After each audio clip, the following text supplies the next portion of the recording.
Oi pessoal, tudo bem com vocês? Espero que esteja tudo bem.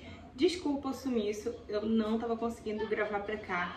Fez uma onda de calor muito intensa aqui em Porto Alegre e o barulho do ventilador atrapalhava muito o som. Eu tentei gravar por várias vezes e eu não conseguia ficar, tipo assim, um minutinho parada sem o ventilador tá batendo em mim, sabe? Então tava muito difícil gravar pra cá. Mas hoje deu uma refrescada, na verdade esses dias começaram a refrescar e eu falei, não, eu preciso voltar a gravar pro YouTube. E pra quem tá me conhecendo agora, o meu nome é Lídia, eu tenho 27 anos, eu tenho 2 filhos, sou casada e me mudei do Rio de Janeiro para Porto Alegre no final de 2023. E nesse canal aqui eu compartilho um pouco da minha vida, eu fazia receitas, eu fazia... mostrava o dia a dia, vlog, mostrei toda a mudança do Rio pra cá. Tem vários vídeos aqui no canal sobre isso e todo o perrengue que passamos durante horas na rodoviária foi muito louco, foi insano, gente, foi insano de verdade. Mas nós chegamos e a gente tá muito feliz aqui em Porto Alegre. O vídeo que eu quero trazer aqui pra vocês é compartilhar uma parte da minha maternidade. Eu sou mãe atípica, eu tenho 2 filhos, a Lívia e o Arthur. A Lívia tem 6 anos, vai fazer 7, dia 28 de junho. E o Arthur vai fazer 5, dia 19 de março. Eu ia falar dia 23, mas dia 23 é o meu aniversário. O Arthur faz no dia 19. E olha que interessante, o Diego faz dia 28 de junho.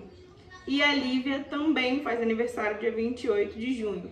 E por muito pouco, o Arthur não nasceu no dia do meu aniversário. Porque a minha cesárea estava agendada para o dia 22 de março. E o Arthur nasceu dia 19/3 de 2019. Ele super adiantou. A médica tinha dito que ia me deixar para me operar por último, que aí quem sabe eu não operaria no dia do meu aniversário. Mas não, ele queria um dia só dele e ele nasceu dia 19 mesmo. E é sobre o Arthur o vídeo de hoje. O Arthur, ele é autista nível 2 de suporte. Começamos a investigar quando ele tinha 1 ano e 2 meses. Na verdade, começou muito antes, porque quando ele começou a engatinhar pela casa, que ele começou a empilhar os potes, meu sinal de alerta, ele já, tipo, deu uma como é que eu vou explicar? Uma acendida, porque ele separava os potes da cozinha e ele empilhava pote por pote. E eu achava isso muito estranho. Quando começou a andar no andador, que a gente comprou o andador e ele usou o andador, ele andava na pontinha do pé no andador, sempre na ponta do pé. E quando ele começou a andar com 1 ano, ele começou a andar na ponta do pé. Falavam que sentar em W também era sinal de autismo. A Lívia sentava em W, mas a gente investigou e até o momento, né, nada foi manifestado. A única coisa que a pediatra dela falou na época era que não era para deixar sentar em W porque ela ficaria com a perna torta.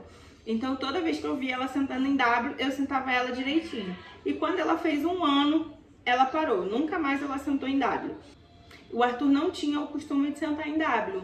Às vezes acontecia dele sentar em W, mas ele andava mais nas pontas dos pés. Durante muito tempo, o Arthur ele andava na ponta dos pés. Até ele começar a usar sapatinho para poder andar, sandalinha e tudo mais, ele pisava na pontinha dos pés. Eu recebo, desde que a gente começou a investigar o autismo, muitas perguntas, muitas dúvidas. E eu separei aqui alguma delas para responder para vocês. E contar também, né, um pouco dessa nossa trajetória com essa questão do diagnóstico e tudo. Não falava nada, ele começou a balbuciar algumas palavras e simplesmente ele parou. E aí eu comecei a ficar agoniada, porque a Lívia falou papai com 5 meses. E eu sabia que tinha sido muito precoce, mas eu também sabia que 1 ano, a criança prestes a fazer 1 ano, não era normal não falar ainda. Então aquilo estava me agoniando muito. E a pediatra particular que acompanhava eles, apesar dela ser extremamente maravilhosa, ela falava que tinha que esperar um determinado tempo para marcar, fazer todos os marcos de desenvolvimento. Então, quando ele fez 1 ano, ela falou, quando ele fizer 1 ano e meio, a gente vai encaminhar ele para fono. Aí eu fiz o quê? Marquei uma consulta numa policlínica naval, na Penha. A consulta marcou e a gente foi, ele tinha 1 ano e 2 meses. E ele também, assim, o que mais me deixava angustiada com essa questão dos comportamentos diferentes eram as birras, que pra mim eram birras. porque falavam, é com 2 anos, as birras começam com 2 anos. O Arthur, desde que ele tinha 10 meses, se ele se irritasse com alguma coisa, ele tentava arrancar todos os cabelos que ele tinha na cabeça. E ele tinha, ele tentava, tipo, se ele se irritasse engatinhando, ele se jogava pra trás pra dar com a cabeça no chão. E eu achava aquilo, tipo, era muito agoniante pra mim. Eu tinha que ficar andando atrás dele pra ele não socar a cabeça na parede, sabe? E ter que segurar mesmo, porque ele sempre foi muito forte. Então ele se jogava assim, se batendo. E era muito angustiante. Isso pra mim era a pior parte, porque toda vez que ele começava a chorar, resultava nessas birras, né? Porque eu achava que era birra. E era horrível acalmar ele. Acontecia episódios de ele chorar por horas, ficar chorando sem parar. E eu ficava desesperada, muitas das vezes sozinha, porque o Diego trabalhava, né? O Diego trabalha e eu sempre fiquei em casa desde que a Lívia nasceu. Então, assim, era muito difícil essa questão da birra. E eu achava que eu tava me culpando, eu me culpava achando que eu tava errando, né? Em algum ponto. E nesse dia que a gente foi na consulta da policlínica, ele estava muito exaltado, ele estava fazendo muita pirraça, porque a gente teve que esperar por muito tempo, a gente tinha saído muito cedo de casa, ele ficava muito irritado na cadeirinha do carro e ele foi de Nova Iguaçu até a Penha na cadeirinha do carro, muito irritado. E quando chegou lá, ele estava muito irritado. Eu lembro que foi um dia péssimo, porque ele chorava sem parar.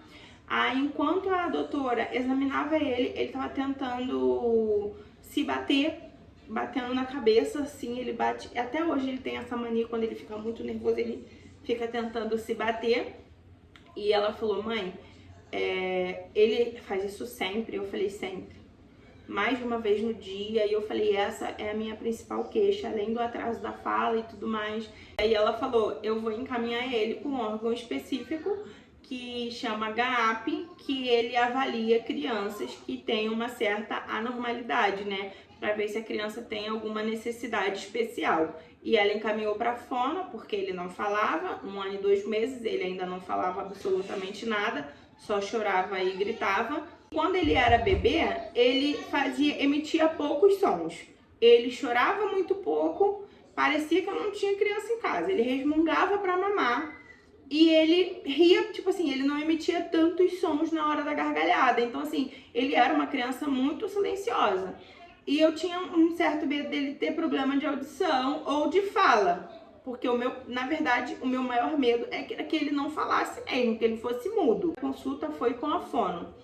E a fono falou, a gente não vai descartar nenhuma possibilidade, ele tem traços, vamos averiguar. A médica, a pediatra do particular, ela tinha falado pra mim que ele não tinha traço autista, porque ele tinha uma boa relação com outras crianças e tudo mais. E eu comecei a pesquisar e vi que não era a falta de interação com outras crianças ou com outras pessoas não era fator determinante para dizer se a criança era autista ou não. Então eu fui atrás de profissionais, né? E aí eu consegui marcar a consulta no GAAP e a gente levou ele na fono. E ela avaliou ele e trabalhou com ele, sons, várias coisas e encaminhou para pediatra comportamental, para psiquiatra e para o neuro. Aí a gente passou em todos esses médicos, ele fez uma bateria de exames e depois de mais ou menos 1 ano e meio saiu o laudo de autista, quando ele estava para fazer 3 anos. Não, quando ele fez 3 anos, saiu o laudo definitivo de autismo, que foi quando ele parou de fazer as terapias na Policlínica da Tijuca, que era onde era o GAAP. A gente chegava aí na Policlínica da Tijuca, às vezes 2, 3 vezes na semana. E nessa mesma época eu tinha, um pouco antes da gente começar a investigar o autismo dele, eu tinha aberto um salão. E quando a gente começou essa empreitada de médico, exame, às vezes tinha que ir pro MEA fazer exame, às vezes tinha que ir pra Tijuca só pra fazer exame, aí ele tinha que ficar sem comer. E era um caos total, de verdade. Foi uma fase muito difícil, porque a gente gastava muito dinheiro, ou com combustível ou com passagem, porque às vezes a gente o carro tinha acontecido algum problema, então a gente tinha que ir de ônibus e era mais sacrificante ainda. Então foi assim, foi um período muito difícil. Eu fechei o meu salão porque não ia ter condições de manter o salão aberto, porque eu estava me esforçando e as clientes também não estavam dando o devido valor. Então eu decidi abrir mão, né, daquele projeto para focar no tratamento do meu filho. E foi a melhor coisa que eu fiz, porque tudo que a fono mandava para mim fazer, a Daniela, tudo que ela mandava eu fazer, eu fazia. Num mês ela trabalhava a questão da música, então eu comprei xilofone, eu comprei pandeiro, eu comprei cavaquinho, eu comprei um monte de coisas. E eu trabalhava aquilo ali o mês inteiro com ele. Aí quando chegava outra sessão, vamos fazer tal coisa. E eu trabalhava todas aquelas coisas, porque ele fazia outras coisas no intervalo das avaliações, né? Porque não era uma terapia em si, era avaliação. A terapia quem estava fazendo em casa era eu. Eu fiz tapete sensorial, eu trabalhei com massinha, a gente fez massinha em casa, fez slime, várias coisas, muitas coisas mesmo. O Arthur superou a questão da textura, ele não conseguia encostar em massinha, em slime, ele não conseguia encostar em coisa mole, ele não conseguia comer coisa mole, ele não conseguia pisar em coisa áspera, descalço. Ele não conseguia fazer várias coisas assim por essa questão de textura. Então a gente, tanto eu, né, quanto meu marido sempre me auxiliou nisso. E isso é uma pergunta que sempre fazem, se a questão do autismo do Arthur afetou meu casamento. Ao contrário, o Diego sempre se fez presente em todas as consultas.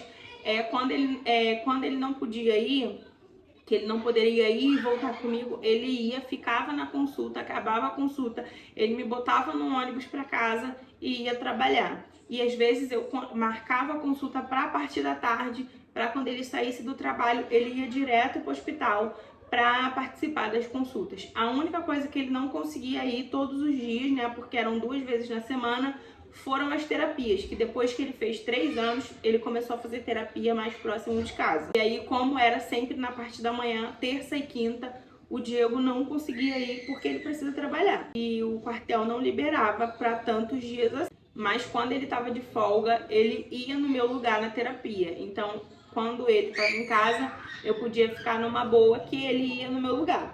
E como eu contei para vocês mais ou menos como é que foi a história, eu vou responder as perguntas que não foram de nenhuma rede social em específico e também não foram só de pessoas pessoalmente. Foi ao longo desses anos coisas que eu ouvi também. E a primeira delas, a campeã de todas, qual foi o principal sintoma, né, o que fez desconfiar. Primeiro foi ele começar a empilhar as coisas e segundo, ele ter sido sempre muito silencioso. Porque na verdade a minha primeira suspeita era que ele fosse mudo, então não era autismo. Mas quando ele começou a empilhar pote, eu já percebi que era uma coisa diferente e não tinha relação com a fala, né? E aí eu comecei a pesquisar. Aí ele empilhava pote, ele começou a andar na ponta do pé, ele era muito sensível a barulho, ele tinha muita dificuldade para lugar cheio, de ficar em lugar cheio, então festa, muito aniversário, muita coisa. Pelo fato da gente ir para os lugares e do nada ele começasse a ficar incomodado e começava a gritar, a chorar e a gente tinha que ir embora correndo dos lugares. E a segunda é como eu me senti com o diagnóstico. Eu recebi um relato de uma mãe no Instagram que ela falou que ela sentiu uma sensação de luto. Parecia que uma parte dela tinha morrido ali, ela falou que foi muito difícil. E assim, eu não vou falar que foi fácil, não foi fácil. Eu não vou falar que eu não senti que o meu filho ia ser diferente. Mas não foi sensação de luto, foi libertador. O diagnóstico do meu filho me libertou.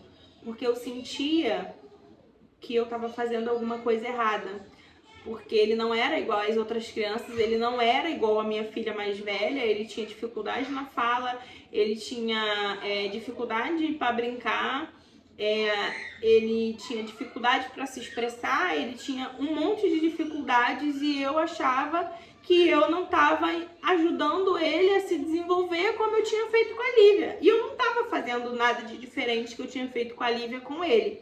Então, quando saiu o diagnóstico, quando a gente começou o tratamento de fato, que a gente já meio que sabia do que se tratava, foi libertador. Porque eu sabia que não era culpa minha, porque eu sabia que não era nada que eu estava fazendo. Então, eu tirei um peso dos meus ombros. E eu sabia que dali pra frente eu teria uma abordagem diferente com ele e seria tudo diferente dali pra frente, porque eu sabia agora mais ou menos como eu ia proceder, porque eu sabia o que estava acontecendo. Dali pra frente a minha vida mudou completamente. O que eu recebo muito é como isso afetou meu casamento, e eu já respondi isso pra vocês. Não afetou. Eu e Diego, a gente brinca que a gente é especialista em resolver problema, então o problema vem, a gente mata nos peitos e resolve. Toda e qualquer dificuldade que a gente passou durante esses 7 anos de casamento, a gente superou todas elas ficando mais junto. Então, tudo de difícil que acontecia, de ruim que acontece, a gente fica mais junto, a gente conversa mais, a gente fala mais sobre o assunto e aí a gente consegue resolver todos os nossos problemas.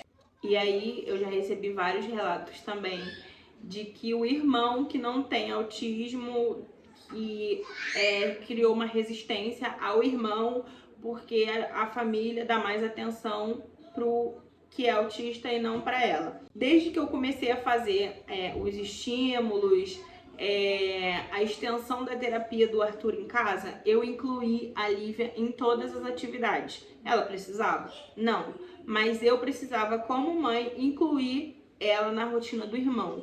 Porque ela precisa entender a dificuldade do irmão e saber que ela faz parte de toda essa situação. Então, assim, eu em momento nenhum fiz com que ela se sentisse que o irmão dela, por ser uma criança especial, era mais especial que ela. Então, eu busquei incluir ela em todas as atividades que eu faria em casa.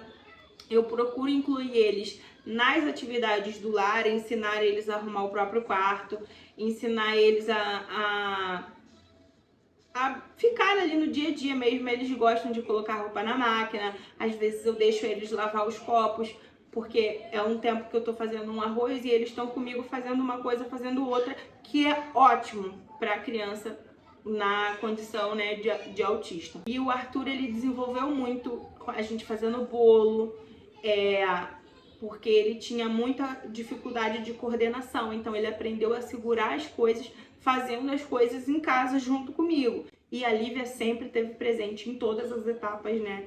Ela, como filha mais velha, a gente fez tudo primeiro com ela, então assim, ela é uma criança extremamente especial, maravilhosa, ela é a luz da nossa vida também.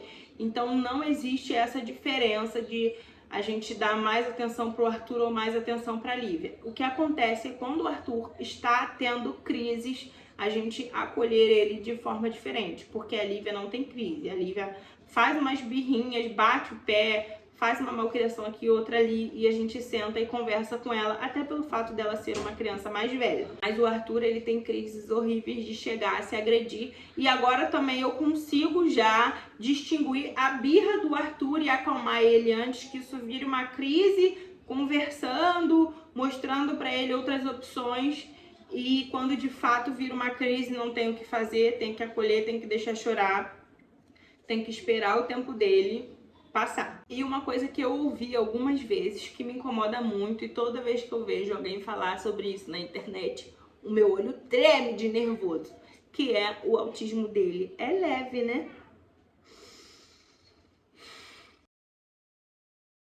O Arthur, ele é nível 2 de suporte. Ele teve atraso no desenvolvimento. Então me explicaram no hospital, né, os médicos, que só pelo fato de ter o atraso no desenvolvimento já é nível 2 de suporte. Independente de que a criança que seja verbal ou não, independente. Se teve atraso no desenvolvimento, é nível 2 de suporte. E não é fácil. Nem se fosse nível 1, não é fácil. Aí é aquilo que nós mães, né, a gente se pergunta. Leve pra quem? Pra gente? Pra gente que não é, talvez pra sociedade. Mas eu até acho essa questão, falar nível, um pouco, eu não sei a palavra usar. Eu não gosto. Ele é autista, ele tem uma dificuldade, ponto. Né? Então eu acho que não deveria ser, isso não deveria ser, tipo, critério pra separar essa questão da dificuldade de um ter mais dificuldade que o outro. Às vezes uma criança de nível 2 de suporte não vai ter a mesma dificuldade que a criança de nível 1 de suporte, mas às vezes a dificuldade da criança de nível 1 de suporte é uma dificuldade superada pela criança nível 2 ou nível 3, entendeu? Então, assim, não são, é um espectro muito grande com uma diversidade enorme de sintomas, de dificuldades do dia a dia. Então, assim, eu acho que essa questão de nível, ela tinha que ser revista e estudada. Enfim, eu não sou médica, não pretendo ser, mas é isso que eu acho, minha opinião como mãe. É isso, galera. Se vocês quiserem que eu fale um pouco mais sobre isso, eu pretendo trazer outros vídeos aqui sobre a minha maternidade, atualizações da mudança também. A gente ainda não fez nenhuma mudança, como vocês sabem, a casa tá precisando de obra.